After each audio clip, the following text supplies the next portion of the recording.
Hello, you wonderful people, and welcome to another episode of Not Too Comic Book. This being a show where we talk about TV shows that are adaptations of comic books. For today's episode, I'm going to talk about the series premiere of What If, a great series premiere. A lot of really interesting things went down in this episode, so let's break it down. First and foremost, I actually really love the presentation of the opening. Like, obviously, each reality being like this shattered piece of glass, and just like how it starts off like one giant piece of glass and these different shards, and it breaks apart like that. I was like, aesthetically, I'm like, oh, I'm kind of like all about that. Like as an opening, and obviously the messaging behind, like, once again, I'm a nut for all this like multiverse stuff, so like this is like right up my alley. And just like also like, because this time travel and multiverse stuff is so interesting, and parallel realities and alternate timelines stuff is so interesting to me, because this gets in, because that like it does something to my brain when time travel's involved, and just like all that stuff, when it's like just the slightest thing, like how much of a ripple effect it can have. And just the small thing that changed the course of history, Peggy staying in the room, that one decision having massive implications and ripple effects across this universe and changing things. And I think that's so cool. I mean, from top to bottom, just like the story, and just like, I think it's so interesting, like the animation to it is like, because I was about to say, like, what would be the closest thing to compare this animation to? Because at first I was like, Klaus, like the Christmas like Netflix movie. I was like, no, I mean, it kind of has a little flavor of that, but it's different. I don't know how to like really describe it. Like, people who are more like artistic are probably like, oh, it's this and this and this. Like, they were like, oh, it could easily be described as this. But I'm trying to remember if there's anything I've seen that has a similar animation style to this. Like I said, Klaus might be the closest thing, but it's not an exact. This just has such a I think they did a really good job of kind of giving this series its very own distinct look with its animation styles. Obviously, Peggy tried to stop, things from going sideways.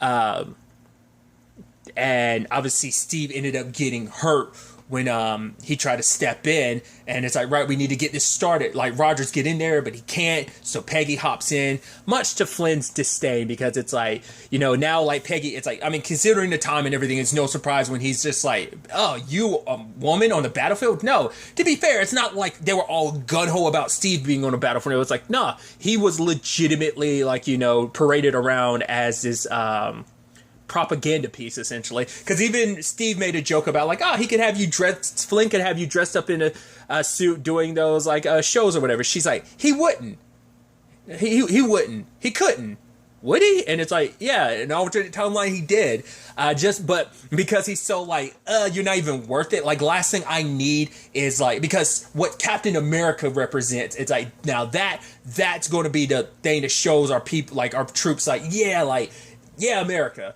But it's like getting, for one, I'm sure it doesn't help necessarily having like a British lady be that representation. It's like, well, she's not representing like necessarily America. I'm sure there's that. But it's also a lady representing us, being like the strong figure that leads. It's like, no. So she's kind of being kept off the battlefield.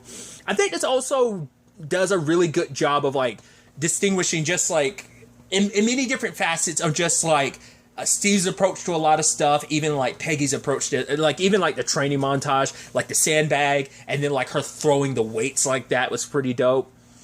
And I think, I don't know whether this was them just trying to like showcase like, hey, these are the differences between Peggy's fighting style and Steve's, or is it just kind of like the advantage of having animation that you can do a lot more like crazier stunts. And like, obviously there's a lot of like, I mean, they still include it in the movies, but I feel like because it is animated, and to be fair, like the Captain America movies are like the most grounded movies in the MCU, so there's that. But like Peggy, like, full-blown, like, wit, and, like, I feel like some of the stuff Peggy did in this movie, obviously, like, even Steve never did. I feel like a lot of it's, like, Sam could do it, because he's got, like, the benefit of the suit and everything, but, like, a lot of, like, the high acrobats, like, legitimately, the scenes in the sky were, like, my favorite, because I was like, that's so, like, badass, so twirling and, like, free-falling in the air. Even at one point, like, she kind of bundles herself up with the shield in front of her as a plane is passing, and then I'm like, just like, that's just such a sick thing, that immediately like bashing and making the plane fall, and then immediately like flipping off of it and landing on top of like Steve in the suit and just like taking off. I'm like, I mean, that's also the thing too, showing you like, we're showing you like little differences and similarities in certain regards, but also showing you massive differences of like, oh, the fact of the matter is we can take this to the sky, because I don't think we ever got any sky combat. I mean, obviously, like, Steve never, like, once again, the benefits of animation can kind of go a little buck wild. Because I'm sure there's probably stuff that, like, Steve did in the comics that they never touched on in the movies, because the movies were supposed to be somewhat grounded in certain regards. So maybe that's why they never, like, went to, like, the really bananas stuff that the super soldier serum is able to push the human body to do. So I just think that's fascinating. And I think it's interesting because tonally, I feel like it's very different from the movie. Like, to be fair, it's been a couple years since I rewatched First Avenger. So, like, tonally, I remember there being some jokes and stuff like that, like their levity in it. But I feel like because this is animated, they can get away with a little bit of that levity, a little more of that levity than maybe they could. Like, because, like, it's supposed to be like a dramatic war movie, the first Avenger. So I think in animation they're able to, like, because Peggy literally geeking out, being like, oh my god, like, I can't believe I'm doing this. She's like, telling shit like, where have you been my entire life? Like, I don't remember Steve having reactions like that, because I don't think tonally it would fit the movie, but because animation wise, like, I think it leaves it open enough that it's okay to have, like, that tonal whiplash of, like, oh, being serious while also being jokey, like, which the MCU is kind of known for, to its benefit and detriment in some people's cases, to each their own, because, like, some people, they don't like they feel like the humor, like, steps on, like, some very, like, powerful moments. But I was wondering, I think it has a lot more leeway in animation that they can lean into the, like, levity of it, because it's almost like you really lean into the comic bookness of it, with it being animated like this. But come on, and also, like, once again, it's also the MCU thing of, like, yeah, let's skim over some of this death. It's like, I mean, it's like I said, it's been a while, but I'm sure they skated over it in First Avenger, even if it was World War II. They definitely skim over a lot of it in Falcon and the Winter Soldier as well, so. But I think it's so interesting, because at one point you see Peggy literally throw two dudes to our fire, and it's like, oh, we don't hear them screaming or anything, we're just going to pretend like they didn't just get thrown into that fire and burned to death. It's probably like, no, Peggy threw them through the fire, but they landed on the other side, they're fine, they're knocked out, but they're not. It's like, yeah, but we saw literally her picking up a bike and throwing it, like, literally stopping a truck. I mean, I guess the comparison could be like, I don't think, once again, it's like, it's my own fault for not having, like, First Avenger in my mind. Like I said, it's like, because it's not until, like, the later movies that you really get to see Steve flex it, like, whether it be like a Winter Soldier or a Civil War, you really get to see him push, like, what he's capable of with the super soldier serum. I feel like it was there in the first movie, but I feel like it's not till the later movies that they really, like, showcase that. Like, her, like, stopping a truck is like him stopping a helicopter in, like, what's that, either Winter Soldier or Civil War. So, but, like, her just, like, first and foremost, like, stopping it and, just, like, literally lifting it over her head and throwing it. You could be like, oh, the velocity at which the truck was moving and been suddenly stopped, so that made it easier. The second one, she just straight up stopped. And just, like, just enjoying, like, it's just having fun with it, which I think is so interesting. Getting the Tesseract, bringing that back. And I love later on, like, you have Steve in the Iron Man suit, because Howard built it in this, which, once again, that sends implications of, like, right, so if the Iron Man suit exists this early in the continuity, it's like, because the first Iron Man suit in the MCU was Tony's, like, in 2008, so it's like, now that this technology exists this far in advance, it does beg the question, that means that, because eventually Tony, like, that's kind of, isn't that the whole Armor Wars storyline anyway, is like, someone getting Tony's tech and kind of going buck wild with it. So you probably get some of that story earlier in this continuity of someone, like, trying to copy it and steal it. I mean, that's all what they're already trying to do with the super soldier serum anyway. So I just think that's just something fascinating to kind of think about.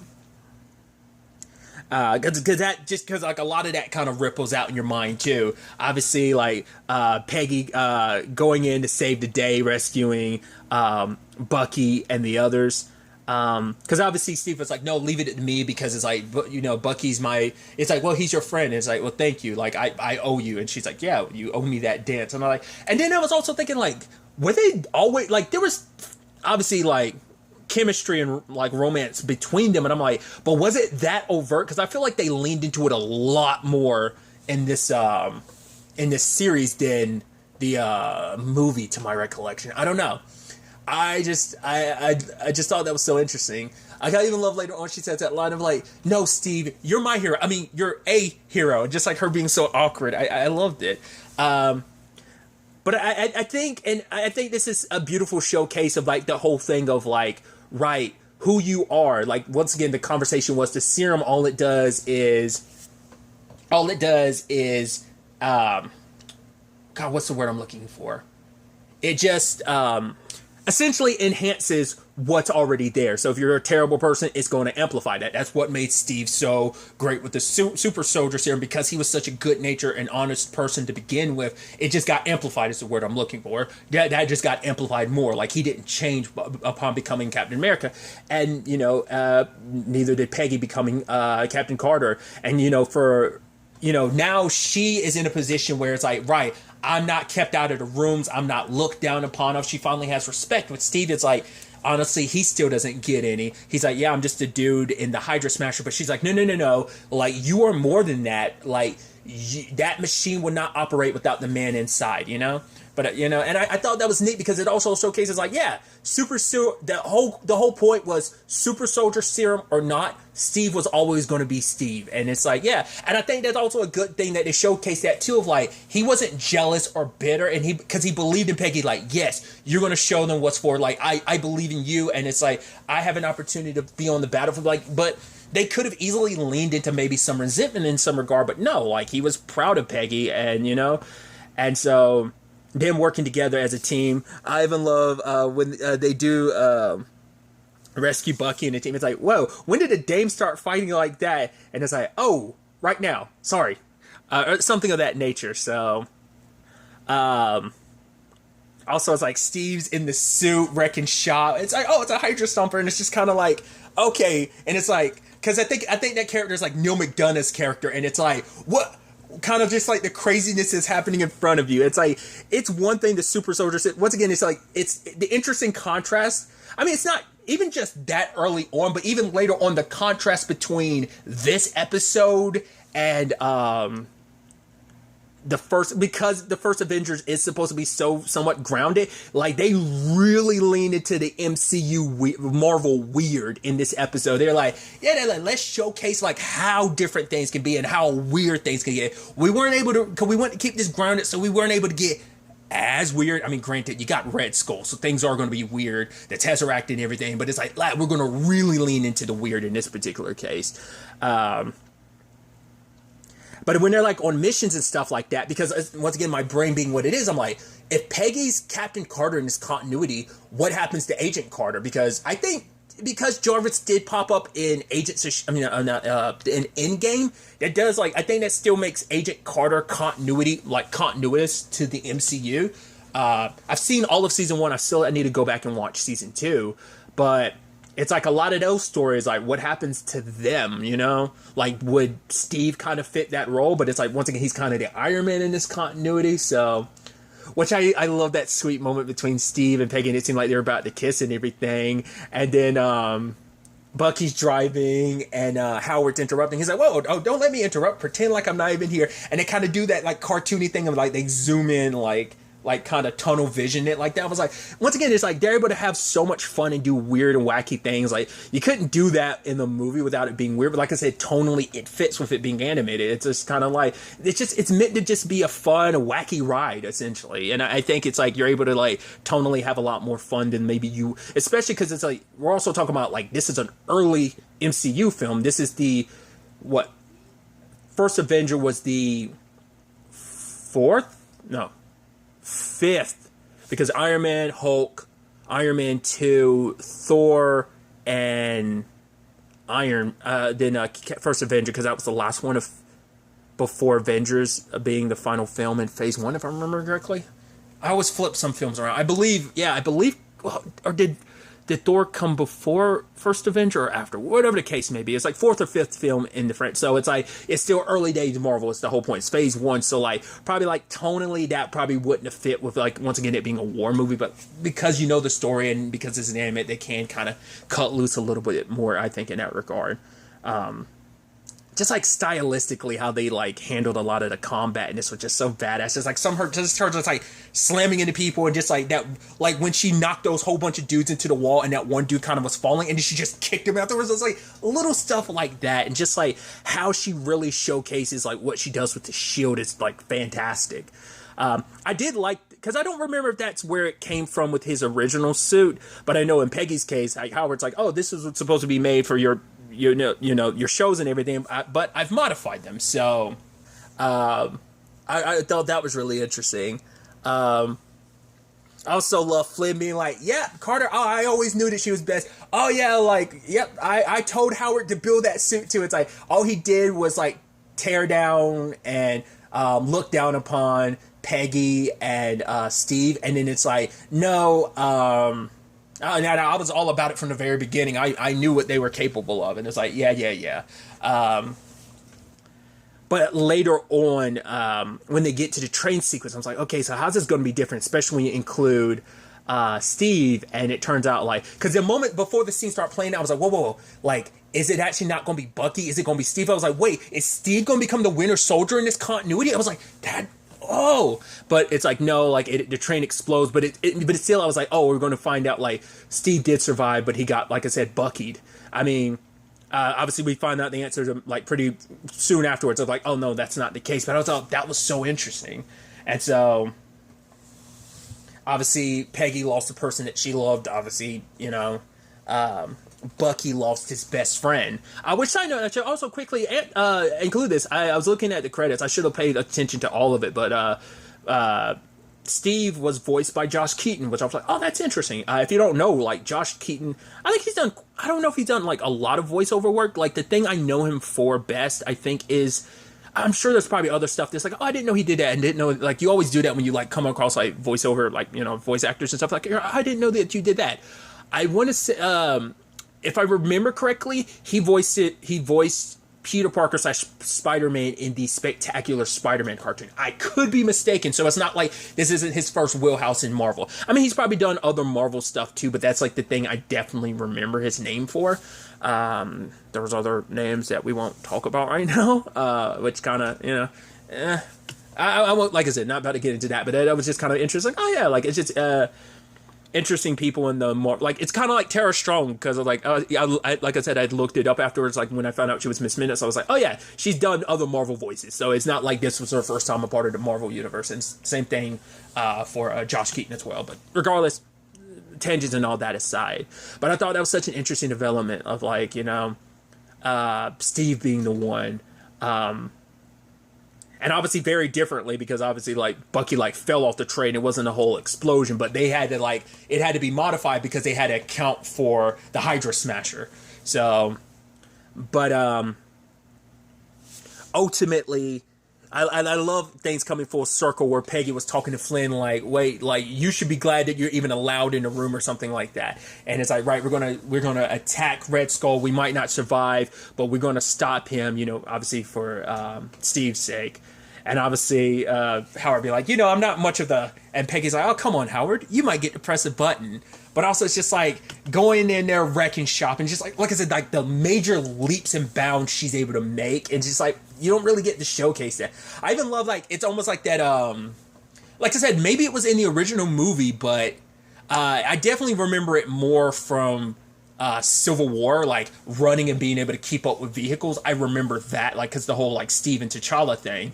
Steve, T'Challa, and Bucky, like I remember that scene. So, but like her like running beside the bicycle, knocking the dude off, hopping on top of it. Because I remember Steve being on a bike, but I don't remember if that was his or did he steal it from an enemy. I think he just straight up had his own bike. Because they did kind of do like the Captain America shot of like when she originally rescued everyone, like gun in hand, and had everyone beside her, like, because you got that slow frame shot like at points in the original movie, like. Obviously, like, once again, the comic bookiness of, like, the montages of her, like, beating people up, and it's just kind of like, yeah, like I said, I like they leaned into the comic bookiness. I cannot say that. But, like, the whole thing of Red Skull opening, like, oh, the actual Hydra, I'm summoning God, and it was like, it was an octopus, and I was like, oh, which immediately my brain was like, is that, I know they're not saying this, but I'm like, is that supposed to be Hive? I don't think they're like going down that direction, because Hive, I don't know if he's an Inhuman in the comic books. I know he's an Inhuman in the show Agents of S.H.I.E.L.D., because that's where like Hydra's like symbol comes from, is Hive. I don't know if that's supposed to be him in that, or is it just like, oh, this is just some random dimensional octopus that we're kind of like all about. Poor Red Skull. Well, not really poor Red Skull, because he's a terrible human being. He's, Nazi and everything. But he got it super hard. It's like, oh, no Tesseract teleporting you to a planet. It's like, nah, you got super killed by the octopus. And we heard a pretty gruesome squish. And I was also curious, like, because I was like, okay, I know Peggy gets the sword because of the trailer. But it's like, oh, it's just a random sword she picked up. I didn't know if that was like the sword had significance. It's like, no, she had to arm herself against this octopus. Luckily, Bucky found Steve, so that's why I was saying, like, okay, so no, like, Winter Soldier in that part. But I love the whole, like, all right, this has got to power up the suit, and it's like, it won't last long, but it hopefully will give me enough to, like, help. And it's like, Bucky's like, okay. And Steve ends up powering up, and then the suit just lands flat. He's like, you okay, buddy? He's like, yeah, I'm good. I love that. Like I said, just you're able to lean into that more. But both of them working together to take out this giant octopus. I'd almost want to say that was almost like a Hive thing of like that sonic scream of it. Like, basically, I guess given enough time, it would have busted everyone's eardrums. So Steve ended up getting everyone out of there. But I love that, like, what was it? Howard was making some remark about like how he would reverse it, and then like Peggy was like, "What, you're gonna do this?" And he was like, "No, being a genius is my thing. Don't steal my thing from me." And then it's like, why is all this written in German?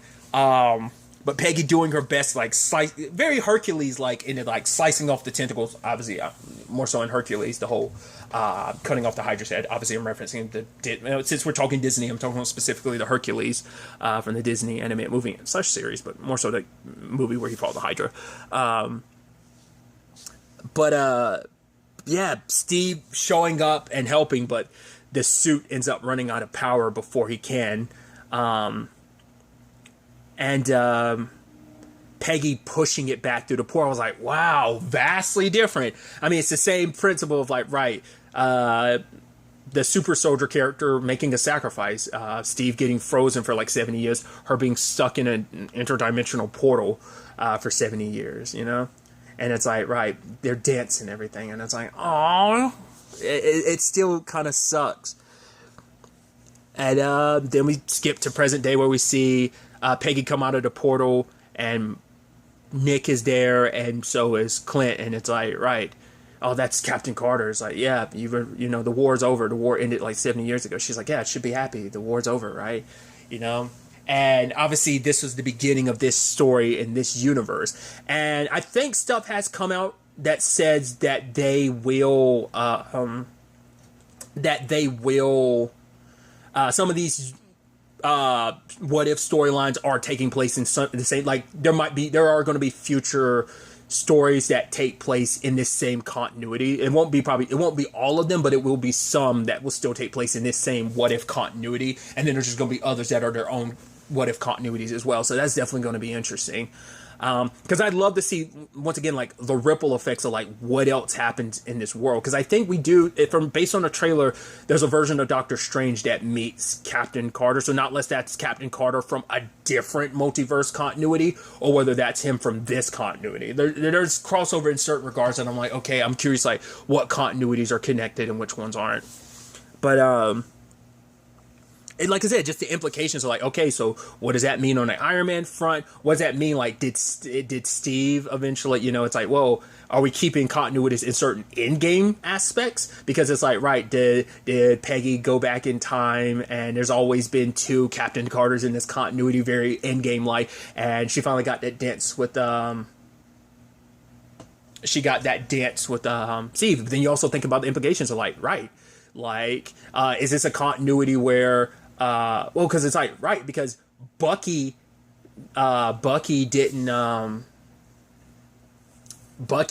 become the Winter Soldier in this continuity. Maybe in some shape or form Steve did. I don't see how, but it's like last time we saw, like, which is also, I think there's also like a silver lining, because it's like, oh, at least like Bucky didn't have to go through the torment of being like turned into a weapon and assassinating people, but also like, Steve lost the woman that he loved, not like it's a silver lining, but it's like, hey, he still has his best friend and like, how much time did he spend trying to, find a way back to open that portal again? Obviously, all these years later means he was unsuccessful, but that means like when Peggy potentially does her end game of like passing on the mantle, like once again, like depending on like how vastly different this continuity is, it's like does Sam just get the shield, or like is there, because since there's no Winter Soldier / Bucky, like who fits that bill? Like it makes you wonder, like, oh, that's kind of an interesting thing of like, how far down the line, like, what else this continuity would have in store. Like, that's what I'm saying. Like, I hope we do get to spend not a lot, but at least, once again, I'm not the biggest anthology person, but I'm going to make an exception with this because it's the MCU. So like, I'm the MCU stan that I am. So, but I'm, knowing that some of these continuities exist in the same, continuity, like, that's so interesting too, to be able to kind of like continue seeing like how the world shifted and changed in certain regards. Because it also is like, right, if you did keep the end game thing, like who would be there with the Soul Stone if it isn't Red Skull, stuff like that. But obviously the whole point of the Watcher being like, yeah, I'm able to watch all of this, but never ever am I to interfere. I'm simply the Watcher, so, and I'm curious, does that ever change for the Watcher?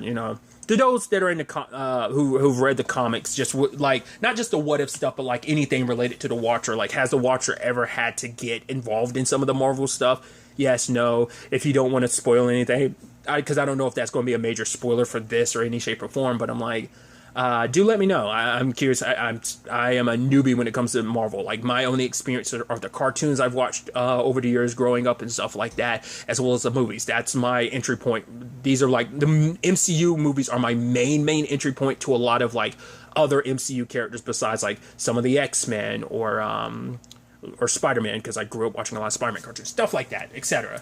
But yeah, like, it's just a fun episode, a fun way to start off the series.